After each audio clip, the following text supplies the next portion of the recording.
네,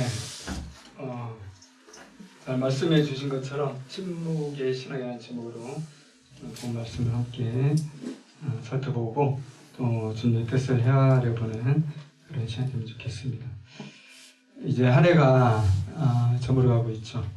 지난 한 해를 돌아보면서 참 개인적으로 참 말을 많이 하고 살았다 이런 생각이 들었습니다. 설교자는 어쩔 수 없는 것 같아요.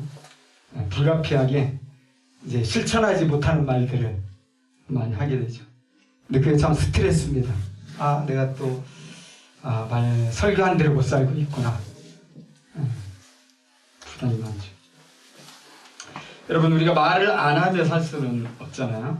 그런데 때로는 보면 하지 않아도 될 말을 너무 많이 하기 때문에 문제를 일으키면서 그렇게 사는 것은 아닌지 한번 좀 돌아보는 시간 갖는 게 유익할 것 같습니다. 침묵과 관련해서 이런 글을 읽어본 적이 있어요.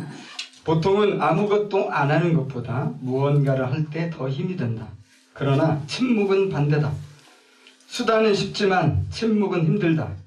침묵에는 지성과 관심, 굳은 의지와 동기, 그리고 연습이 필요하다.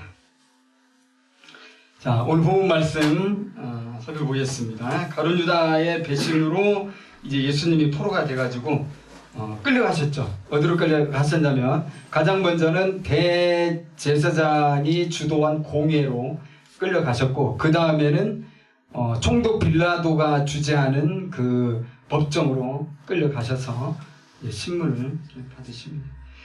오늘 이제 가장 먼저 읽은 본문은 산헤드린 공회가 열리는 장면인데, 언제 모였나요? 낮에 모였나요? 밤에 모였나요? 네, 밤에 모였습니다. 원래 공회는 낮에 모여야죠. 낮에 모여서 해야 이게 법적인 효력을 갖는 건데, 이 산헤드린 공회는 대제사장과 장로들, 서기관들은 예수님을 이제 밤에 체포했잖아요. 겟세마네 동산에서. 그리고 이제 그 밤에 대제사장이 뜰로 끌고 왔는데 거기에 다 모여 있는 거예요. 57절, 예수를 잡은 자들이 그를 끌고 대제사장 가야바에게로 가니 거기에 서기관과 장로들이 모여 있더라. 27장 1절 우리 읽어봤지만 공회를 마치고 빌라도에게 갈 때 그때가 새벽이었다고 그랬거든요. 그러니까 밤새도록 예수님을 신문해가지고 예수님의 죄가 어떤 건지를 이제 확정을 했다는 겁니다. 자, 이런 거 보면서 정말 이 산헤드린 공회, 이 공회의 이 목적이 너무나 분명하구나. 뭡니까? 어떻게 하든지 예수를 죽이고자 했다는 거죠. 예수를 죽이려고 혈안이 되어 있죠. 예수를 체포하게 됐는데 이 기회를 살려서 반드시 죽여야 된다. 저 예수 생명 끝내야 된다. 이 정적을 제거하고 항상 우리의 이 방향에 대하여 반대하는 저 예수를 끝내야 우리가 평안하다. 그래서 이제 죽이려면 그냥 안 되니까 죄목이 있어야 되잖아요. 그래서 거짓 증인들을 많이 준비해가지고 그 예수가 얼마나 큰 범죄자인지를 말하게 했는데 서로 잘 해결이 잘 안 됐던 것 같아요. 그런 가운데서 정말 구세주 같은 증인들이 나타났죠. 모세 율법대로 2명이 딱 나타나서 이 2명이 동일하게 증언을 했죠. 뭐였습니까? 이 사람의 말이 내가 하나님의 성전을 헐고 사흘 동안에 지을 수 있다 하더라. 60절과 61절에 나오죠. 하나님의 성전을 모독한 죄는 용서받을 수 없는 죄였기 때문에 예수를 죽일 확고한 증거로 부족함이 없었죠. 그런데 그것도 왜곡된 것이잖아요. 여러분, 예수님이 그렇게 얘기했습니까? 내가 하나님의 성전을 헐고 사흘 동안에 지을 수 있다. 예수님이 그렇게 말씀하셨나요? 이것도 사실이 아니에요. 예수님이 하신 이 말씀을 그대로 기록한 게 요한복음 2장 19절에 나와. 예수께서 대답하여 이르시되 너희가 이 성전을 헐라 내가 사흘 동안에 일으키리라. 예수님의 말씀은 너희가 헐면 내가 일으키겠다 한 것인데, 이들은 예수가 헐고 예수가 짓겠다 이런 식으로 왜곡했잖아요. 이 산헤드린 공회의 의장이에요. 대제사장은 이제 크게 흥분했어요. 두 사람의 증인이 똑같은 증언을 하면서 이제 확실한 혐의를 잡았다 이런 거죠. 그래서 62절을 보면 되게 자신감이 있었던 것 같아. 야, 또 이렇게 너의 제목이 드러났는데 할 말 있으면 해봐 이거죠. 62절에 아무 대답도 없느냐? 자, 이 순간에 예수님이 좀 변호해야 되는 거잖아요. 왜냐하면 너무나 불이한 지금 신문이고 또 이 증언이 거짓되었기 때문에 그건 말도 안 된다. 내가 그렇게 말한 적이 없다. 이러면서 예수님이 항변을 하고 항거를 해야 되는데, 그런데 놀랍게도 예수님 어떻게 했나요? 침묵하셨다. 대항하지 않으셨어요. 그래서 대제사장은 오히려 더 이제 이 승기를 잡았다고 생각을 한 것 같고요. 그래서 치명적인 하나의 죄를 더 언급하고자 했죠. 만약에 예수님이 이 질문에 그렇다라고 대답한다면 예수님이 이제 옴짝달싹하지 못하게 죽어야 되는 거야. 63절에 보면 내가 너로 살아계신 하나님께 맹세하게 하노니 내가 하나님의 아들 그리스도인지 우리에게 말하라. 네가 정말 하나님의 아들이야? 너 말해봐. 근데 예수님이 지금까지 침묵하시던 분이 이게 별로 예수님이 유리한 답이 아닐 텐데도 불구하고 그렇다고 대답하셨어요. 그리고 더 부언 설명까지 하시는데 다니엘서 7장 13, 14절 인용해가지고 이제 64절에 보면은 그렇게 말씀하시잖아요. 네가 말하였느니라. 그러나 내가 너희에게로는 이후에 인자가 권능의 우편에 앉아있는 것과 하늘구름을 타고 오는 것을 너희가 보리라. 어디서 많이 들어보셨죠? 이게 지금 재림에 대한 말씀이 아니라고 제가 힘주어 설명했었죠. 이것은 다니엘서 7장 13절 14절 인용한 것으로서 예수가 하나님 보좌 우편에 나아가서 심판의 권세를 가지고 예루살렘을 심판하실 것을 말씀하신 거란 말이죠. 어쨌든 대제사장은 예수가 하나님의 아들 그리스도라는 걸 인정했기 때문에 이제 아주 이 공예가 다 신이 났어요. 이제 예수를 죽일 결정적인 이 증거까지 자백을 받았잖아요. 내가 죄인이라는 걸 예수님이 인정했잖아요. 그러니까 신성모독이다 하면 소리치고 옷을 찢고 크게 분노하면서 소리치고 모인 모든 사람들이 이구동성으로 더 이상 볼 것 없다. 예수를 죽이자. 사형이다. 하게 외쳤습니다. 65절, 66절이죠. 예수의 얼굴에 침을 뱉고 주먹으로 치고 손바닥으로 때리고 조롱했어요. 누가 때렸는지 알아맞혀봐라. 여러분, 예수님이 자기를 변호해야 될 때는 침묵하셨고요. 차라리 묵비권을 행사하면 좋았을 순간에는 거침없이 말씀하셔가지고 스스로를 법정 최고형의 올무를 이제 뒤집어 쓰신 거죠. 자, 이런 예수님의 침묵 행보, 일반적 상식으로는 이해할 수 없는 침묵 행보였죠. 이것이 계속돼요. 공회 앞에서만 그랬던 게 아니고 이제 사형 집행할 수 있는 권한까지 가지고 있는 빌라도 총독 앞에서도 예수님은 침묵을 하신다는 거죠. 이제 산헤드린 공회는 로마의 지배 아래 있었기 때문에 사형 집행에 이런 권한이 없었던 것 같습니다. 그래서 빌라도에 끌고 왔는데, 여러분, 총독 빌라도는 종교인이 아니잖아요. 총독 빌라도의 관심은 이 유대 종교가 어떻다 이런 것에 있는 게 아니라 정치에 있는 거예요. 그렇기 때문에 평소에 들리던 이제 소문을 확인차 물어보는 겁니다. 네가 정말 유대인의 왕이냐? 11절에 그러죠. 만약 예수님께서 그래 내가 유대인의 왕이다 그러면 어떻게 되는 겁니까? 예수는 로마 황제를 반역한 역도가 되는 것이고 총독 빌라도의 정권을 전복시키려는 쿠데타 세력의 수괴인 것을 자인하는 것이 되잖아요. 이때야말로 여러분 예수님 침묵해야 되는 거 아닙니까? 이때야말로 예수님께서 묵비권을 행사해야 되는 거 아닙니까? 그런데 이때야말로 예수님은 또 말씀하시는 거예요. 네 말이 옳다. 긍정하시는 것입니다.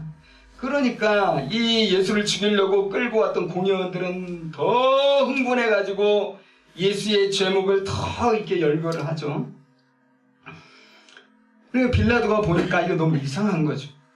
예수가 지금은 자기의 무죄함을 이야기하든지 일부분이라도 부인을 하면서 내가 뭐 죄를 좀 짓긴 지었다, 그렇지만 내가 사형을 당할 정도의 이 죄를 지었다고는 생각하지 않는다, 뭔가 변호하고, 또 여러분 예수님 말씀 얼마나 잘하세요?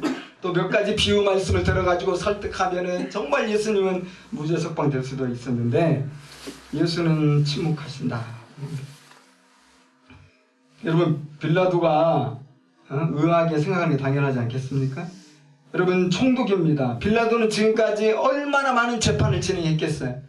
그가 재판하면서 항상 느끼는 건 뭡니까? 잡혀온 피의자들마다 항상 변명하더라. 울고불고 정말 난리를 치면서 나는 죄가 없다고 소리치더라. 어떻게 하든지 알리바이를 대면서 내가 행한 죄가 아니라고 얘기하더라. 항상 그것을 경험한 총독이었는데, 도대체 이 예수라는 청년은 이렇게 수많은 고발이 난무하는데도 바위처럼 미동도 하지 않고 침묵으로 일관하더라 하는 거죠.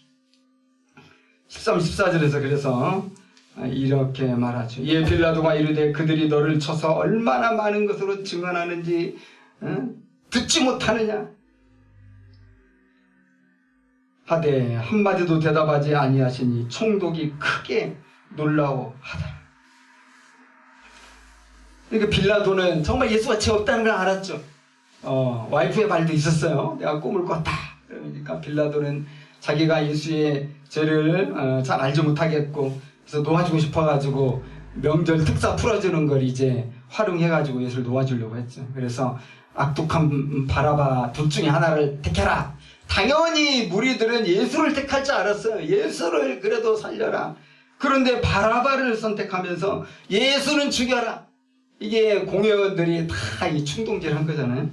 거기 모였던 이 재판 중에 있던 유대인들이 이구동성으로 소리쳤기 때문에 26절에서 이에 바라바는 그들에게 놓아주고 예수는 채찍질하고 십자가 못 박히게 넘겨졌다, 이렇게 기록하고 있습니다. 자, 여기서 우리가 알고 싶은 건 그거잖아요. 예수님은 왜 스스로의 방어권을 포기하고 끝까지 침묵으로 일관했을까? 공의 앞에서도 빌라도 법정에서도 재판관들조차 이해 못할 침묵으로 일관하셨어요. 그러나 이 질문이 여러분 어려운 질문입니까? 여러분 다 질문에 대답할 수 있죠? 예수님이 왜 침묵으로 일관했어요? 우리는 이미 다 많은 걸 알고 있어요. 예수님이 침묵하신 이유, 십자가에 죽으시려고, 아버지께 죽기까지 복종하시려고 침묵하셨죠. 그런데 여러분, 그렇게 단순히 이야기하는 것으로 예수님의 침묵을 다 설명할 수 있을까 하는 것입니다. 한 번 더 제가 질문을 던져보겠습니다. 왜 예수님은 말해야 할 때 도리어 침묵하셨습니까? 그 불의와 그 악과 이 억압에 예수님은 왜 저항하지 않으셨습니까? 우리는 이렇게 배우지 않았잖아요. 불의와 악에 대해서는 저항해라. 그런데 예수님은 왜 그 악한 사람들의 이 억울한 모함에도 그냥 순순히 당하고만 계시냐? 네, 저는 또 말씀드릴 수 있어요. 아버지 하나님의 뜻에 복종하기 위해서, 하나님의 뜻이 불의에 저항하지 않고 이 순간만큼은 죽는 것이었기 때문에 예수님은 침묵하셨다. 자, 한 걸음 더 들어가서 할 수 있는 질문은, 그러면 자, 그것이 아버지의 뜻이라는 것을 여러분 예수님은 어떻게 확신했을까요? 너무나 지금 불의한 일이 눈앞에서 벌어지고 있고, 이 상태로 가다가는 완전한 그냥 무능력자가 되고, 완전한 범죄자가 되고, 완전한 실패자가 되어서 예수님이 죽어야 되는데, 그것이 아버지 하나님의 뜻이라는 것을 예수님은 어떻게 알았냐 하는 것입니다. 여러분, 예수님 이런 식으로 죽으면 어떻게 되죠? 예수님 완전한 실패자가 되는 거예요. 사실 생각해 보십시오, 여러분. 예수님이 살아생전에 뭔가 막 이룰 것처럼 대단한 한때의 전성기도 있었지만 예수님은 비참하게 죽었어요. 이 땅에서 예수님은 완전 실패자로 죽었어요. 예수를 아는 모든 사람들은 예수를 손가락질하고 예수를 예수에 대해서 긍정적인 생각은 그저 울 수밖에 없었고 땅을 치며 통곡할 수밖에 없었고 어쩌다 인생이 저렇게 되었냐.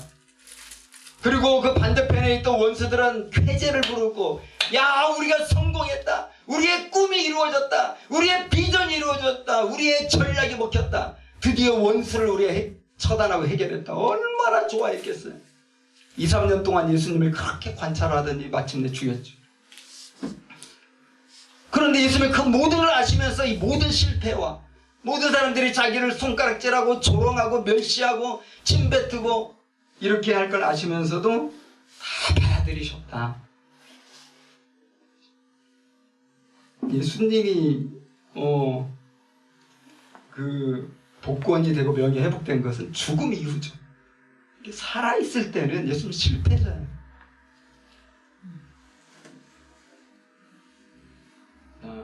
그것이 아버지의 뜻이다. 이것이 왜 우리에 적용되면 어떨까요? 우리가 죽을 때까지 우리가 실패자로 살아야 된다면 사람들이 우리를 볼 때 저 사람은 아무것도 못하고 그냥 무능력자로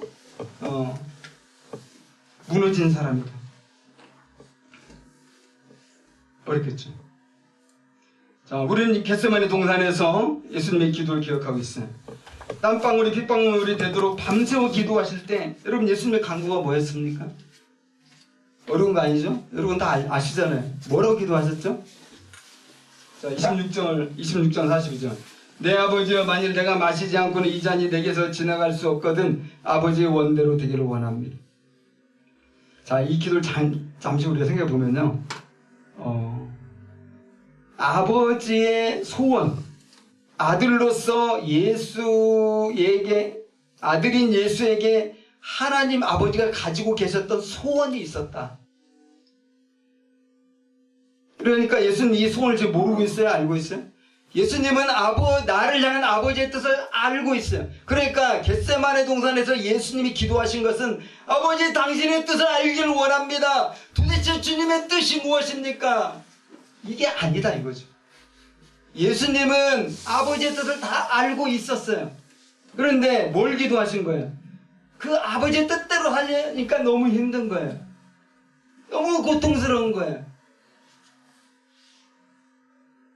그래서 그걸 옮겨주시면 안 되겠습니까? 그러나 밤새워 기도하시면서 성령의 기름 부으신 가운데 아버지의 그 소원을 이루기로 작정을 하시게 됩니다. 그러면 여러분 그 아버지의 뜻이 어디에 있었을까요? 여러분 구약성경입니다. 이미 기록된 구약성경입니다. 구약성경에는 아버지의 그 아들을 향한 메시아를 향한 하나님의 뜻이 다 기록이 되어 있어요. 그러니까 여러분 예수님이 가시는 길 있잖아요. 이 길은 사람들이 모르는 어떤 그 낯선 길이 아니에요. 아무도 모르는 새로운 길도 아니고요. 또 비밀스럽게 숨겨졌다가 드러난 길도 아니고요. 이미 수백 년 전에 아니 몇천 년 전에 만천하에 공개된 그래서 기록된 그 하나님의 말씀에 예수의 길이 다 정해져 있어요. 여러분 겟세마네 동산에서 기도를 마쳤을 때 군병들이 예수를 체포하러 왔습니다. 제 중 하나가 베드로였죠. 예수를 체포하지 못하게 용감하게 대제사장의 귀를 칼로 베어버렸죠. 그때 주님이 하신 말씀이 중요하죠. 칼을 집어넣으라고 그랬어요. 칼을 쓰는 자는 칼로 망한다고 그랬어요. 그래서 하신 말씀이 53절 54절이죠. 내가 내 아버지께 구하여 지금 12군단 더 되는 천사를 보내시게 할 수 없는 줄로 아느냐? 할 수 있다는 겁니다. 예수님 지금 능력이 없어서 당하고 있는 게 아니다. 예수님이 지금 지혜가 없어서 말을 못하고 있는 게 아니다.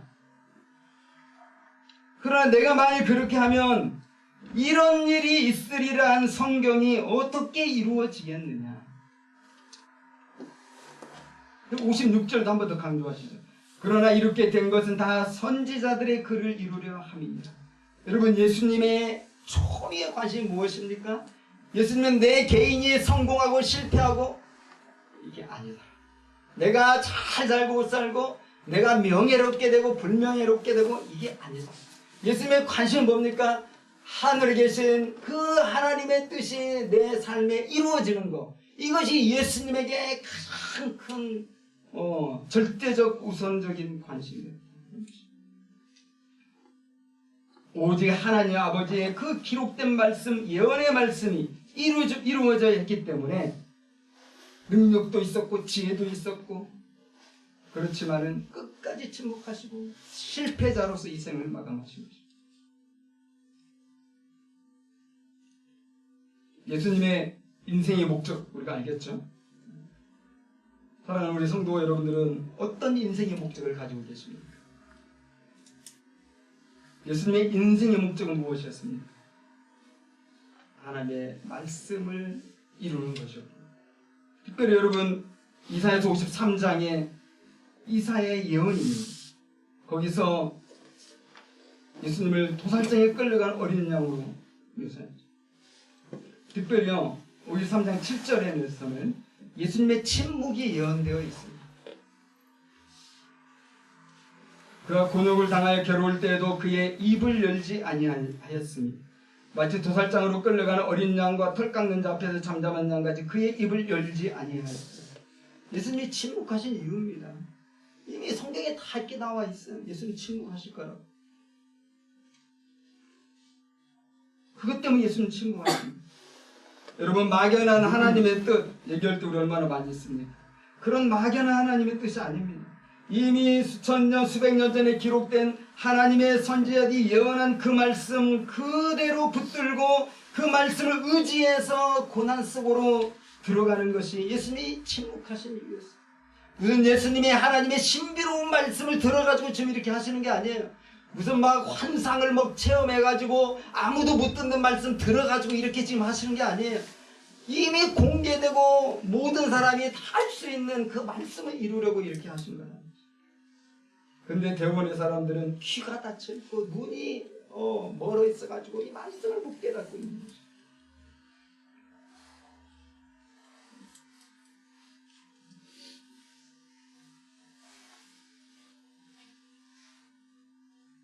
그래서 침묵으로 이 고난 속으로 걸어 들어가시는데 그것은 어떤 것이었죠? 그러니까 대단히 아버지의 뜻을 성취한다는 그런 의미 있고 뜻이 깊은 행위였다는 것입니다.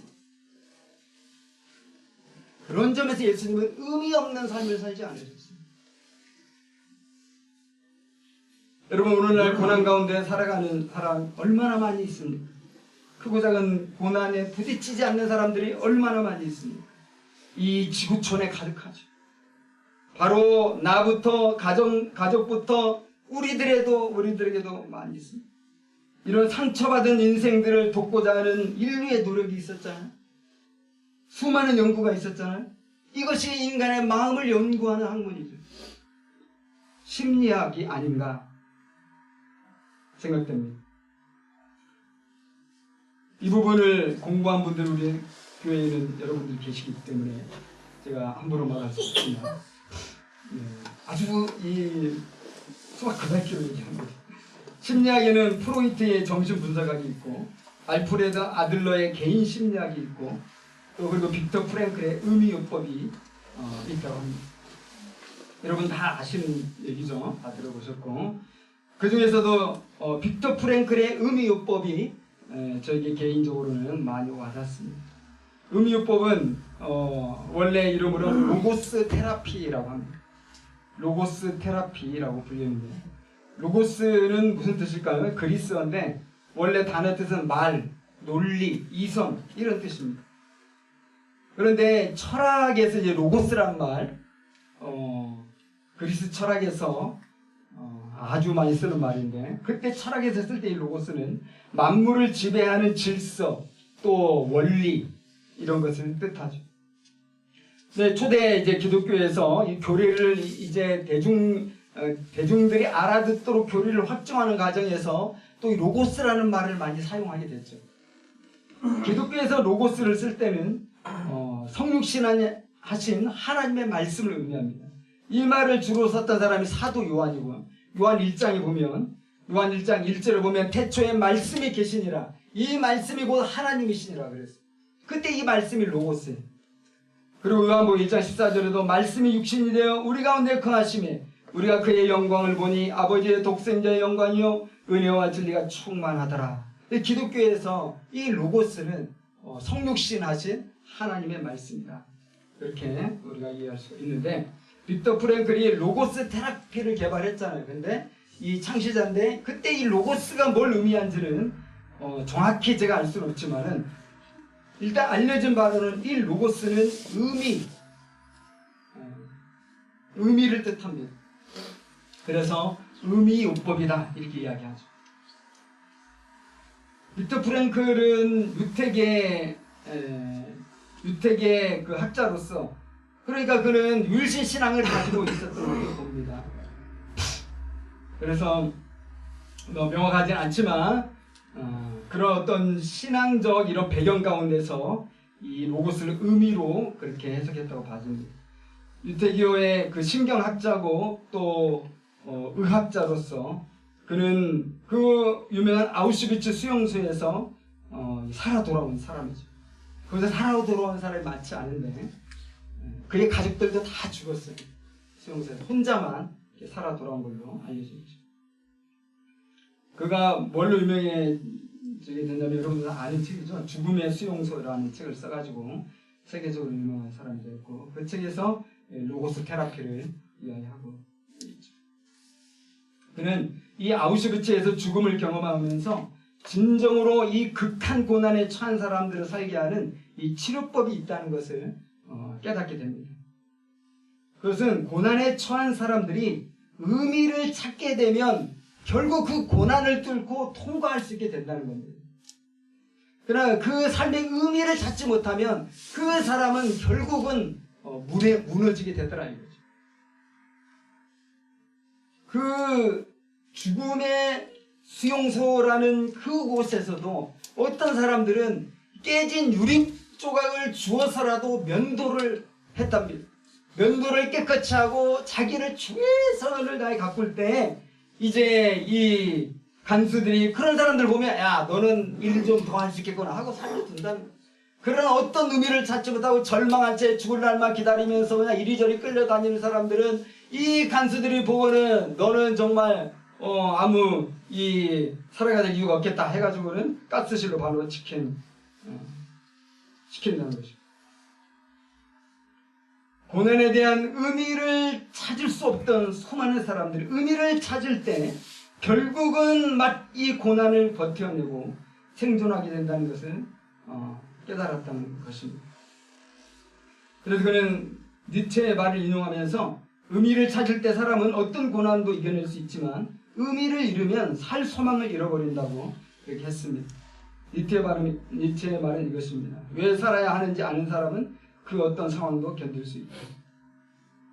그래서 빅터 프랭클은 인간의 삶에 있어서 가장 중요한 것은 삶의 의미라고 했습니다.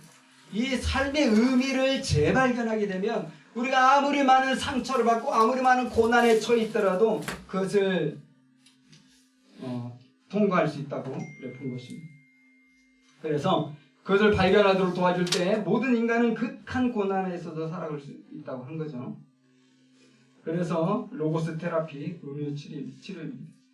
사실 여러분 우리도 생각해 볼 수 있잖아요. 다람쥐 쳇바퀴 돌듯이 우리가 그런 의미 없는 일을 반복한다고 할 때 여러분 그것이 즐거운 일일까요? 즐거운 일일까요? 아니면 힘든 일일까요? 우리가 직장 생활을 그런 식으로 혹시 하고 있다면 그것처럼 여러분 우리에게 괴로운 일이 어디 있습니까? 내가 지금 뭐 하는지도 모르겠는데 그냥 먹고 살기 위해서 직장을 그렇게 시계추처럼 왔다 갔다 한다. 이것처럼 고통스러운 일이 어디 있어요? 그리고 군대에서 최고의 형벌은 뭘까요? 최고의 얼차례는 뭘까요? 그것은 의미 없는 일을 계속 하게 하는 것입니다. 예를 들면 구덩이를 하루 종일 파게 하더니 그 다음 날은 구덩이를 메꾸라고 합니다. 그 다음 날은 그 메꿨던 구덩이를 또 파라고 하고 또 메꾸라고 하고 정말로 무의미한 일에 내 일생을 낭비한다 생각하면 우리는 다 때려치고 싶죠. 인간과 짐승의 차이가 뭡니까? 짐승은 먹고 배부르면 행복해요. 등 따두고 따뜻하고 배부르면 즐거워요. 인간은 그렇지 않아요. 인간은 의미를 찾아야 돼요. 의미를 찾으면 아무리 힘들어도 그걸 할 수가 있어요. 인간이니까. 그래서 우리가 빅터 프랭클의 이 로고스 테라피에 동의한다면 지금 우리가 겪고 있는 크고 작은 어려움이나 힘든 거, 고통, 감내하는 비결은 내가 왜 이런 어려움을 겪어야 하는가에 대해서 의미를 찾아내는 것입니다. 의미를 찾아야 돼요. 의미를 찾아내면 우리는 그 고통을 감내할 수 있는 능력을 갖게 된다는 겁니다. 그런데 우리는 누굽니까? 우리는 하나님의 나라의 백성들이고 우리는 예수 그리스도를 따르는 크리스찬들이잖아요. 크리스찬이니까 주님의 자녀니까 우리는 우리가 당하는 어려움과 시련에 대해서 하나님의 뜻을 깨닫고 그 의미를 우리가 찾는 것이 더욱더 중요하겠죠. 우주와 인류 역사를 관통하는 그 하나님 나라의 큰 이 구원 역사에서 지금 내가 겪는 이 고난의 의미를 찾아내는 거죠. 그렇게 할 때 우리는 아무리 힘들어도 그 길을 걸어갈 수 있는 거예요. 근데 내가 아무리 거창한 일 누가 평가할 때 대단하다고 할지라도 내가 거기서 의미를 찾지 못하면 우리는 지옥을 사는 것과 똑같죠. 내가 아무리 세상적으로 인정받아도 하나님 나라에서 의미 없는 일이라고 누군가 얘기할 때 어떤 목회자가 이렇게 지적한다면 우리는 가장 배울 거예요. 왜냐하면 우리는 믿는 사람입니다. 여러분, 우리는 실패자로 사는 것, 무능력자로 낙인 찍히는 것을 죽기보다 싫어하지 않습니까? 말하자면 사람들 볼 때 우리 성도들은 다 엘리트 계층이 있는 사람들 아닙니까? 여러분들이 지금까지 최고로 살다가 지금 여기까지 온 건데, 그런데 실패자로 우리가 생을 마감한다면, 무능력자로 낚인 채 회복되지 못하고 그냥 끝낸다면 그건 우리가 정말 상상도 하지 못할 일이고 절대로 나는 그렇게 할 수 없다, 이런 생각 들지 않겠습니까? 근데 우리가 사랑하는 예수님은요, 아까도 말씀드렸지만 그렇게 끝났어요, 인생이. 예수님이 살아계실 때 예수님을 성공한 사람으로 아무도 인정하지 않았어요. 가장 비참한 인생. 그 예수를 볼 때 불쌍해서 다 울 정도로 처절한 실패자. 그럼에도 예수님은 그 길을 침묵으로 일관하시면서 그 고난의 길을 가십니다. 그것은 자기 고난에 대한 확실한 의미를 가지고 있었기 때문에 두려워하지 않아요. 그래서 우리가 그 옆에 한 것이 현재의 고난을 미래의 관점으로 의미 있게 해석하는 것입니다. 예수님이 그렇게 하셨죠. 예수님은 고난의 과정이 끝난 후에 부활할 것을 아셨고 하나님 보좌 우편에 앉으실 것도 아셨고, 이것은 무슨 비밀스러운 계시가 있어서 그렇게 아신 게 아니라 다 구약 성경에 다 예언되어 있던 거예요. 진실로 예수님은 소망과 승리에 대한 그 분명한 확신 속에서 비록 비틀거렸지만은 이 고난 속으로 걸어 들어가신 것이죠. 그것을 잘 증언한 것이 바로 히브리서 말씀이죠. 히브리서 12장 2절에서 그는 그 앞에 있는 기쁨을 위하여 십자가를 참으셨다 이야기합니다. 하나님 보좌 우편에 앉을 그 기쁨을 위하여서 부끄러움을 기웃지 아니하셨다 이야기합니다. 여러분, 예수 그리스도로 하여금 침묵의 신앙을 가능하게 했던 것이 있다면 그것은 바로 기쁨에 대한 비전이었습니다. 하나님 우편에 앉을 그날을 기쁘게 바라볼 때 현재의 고난을 침묵 속에서 받아들일 수 있었다는 것입니다. 이 진리를 가장 잘 깨달은 사람의 대표적인 사람 중 하나가 사도 바울이겠죠. 그럼 로마서에서 이렇게 말했습니다. 로마서 8장 10절, 17절, 18절.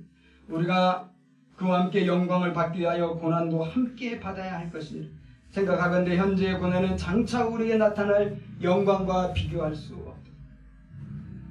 미래를 약속해 주시는 이 소망의 말씀을 믿을 때 우리의 당하는 고난에 의미를 부여할 수 있고 결코 절망하거나 좌절하지 않고 설령 예수님처럼 고난당하다가 죽음으로 끝나더라도 우리는 그 길을 갈 수 있는 것입니다. 이것이 바로 성령의 힘이고 이것이 바로 말씀의 능력이라는 것이죠. 사랑하는 여러분, 인생에는 크고 작은 시련이 계속됩니다. 2023년 우리 눈앞에 우리를 기다리고 있지만 2023년은 우리에게 햇빛처럼 찬란한 영광과 만사형통의 그런 해가 되겠습니까? 파도처럼 크고 작은 고난들이 여전히 부닥쳐 올 것입니다. 우리가 그런 어려운 순간순간마다 불평하고 원망하고 계속해서 하나님 뜻을 모르겠다고 우리가 낙심한다면 여러분, 우리의 삶은 그 이 수레바퀴를 벗어날 수 없는 거죠. 그래서 우리는 성경에 기록된 미래의 소망을 확고히 붙잡고 오늘의 고난을 의미 있게 해석할 줄 알아야 된다는 것입니다. 물론 아무리 생각해도 의미를 모를 때가 있겠죠. 그래서 뭘 해야 됩니까? 이 말씀을 읽어야 되고 기도를 해야 되는 거예요. 세상적 방식으로 시련이나 고난을 해결하려고 하는 것은 병든 뿌리는 그대로 둔 채로 가지치기만 하는 것과 같다는 것입니다. 그래서 우리는 생명의 근원이 되시는 그 하나님으로부터 해결책을 찾아야 되고 그 하나님의 기록된 말씀으로부터 내 삶의 의미를 찾아야 되는 거죠. 여러분, 아까 말씀드린 것처럼 이 말씀을 묵상하면서 우리 눈이 열려야 돼요. 귀가 열려야 돼요. 그냥 읽고 그냥 듣는다고 뭐가 막 깨달아지는 게 아니잖아요. 여러분, 우리가 다 경험했잖아요. 우리가 왜 말씀을 못 읽어요? 왜 우리가 기도를 못해요? 이게 쉬운 게 아니거든요. 그냥 말씀 읽으면 뭐가 오는 게 아니잖아요. 기도하면 뭐가 막 오는 게 아니잖아요. 결국은 우리가 말씀을 전심으로 읽고 묵상하는 과정입니다. 간절히 기도하는 이것을 계속 훈련을 하고 이 부분에서 우리가 성장해야 돼요. 그래야 이 기록된 하나님의 말씀 속에 있는 내 삶의 의미를 우리가 제대로 발견하고 그래서 우리가 고난 많은 이 세상이지만 힘차게 기쁨 가운데 소망을 가지고 걸어갈 수 있다는 것입니다. 여러분, 2023년도에 우리 다 그렇게 될 수 있길 바랍니다. 하나님, 기도하겠습니다.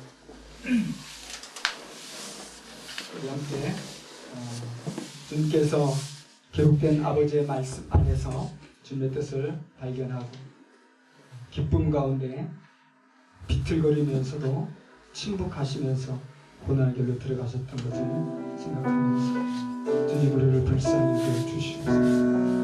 우리도 이미 기록된 하나님의 그 영광, 그 충만한 기쁨, 그 하나님 나라의 비밀을 더 깨달아 알려주시고 그 속에서 내 인생을 찾게 해주시고 내 고난의 의미를 발견하여 주시고 아무리 힘들고 어려워도 기쁨으로 주님들을 따라가게 해주십시오. 2023년도에 불평과 원망과 짜증과 다른 사람을 향한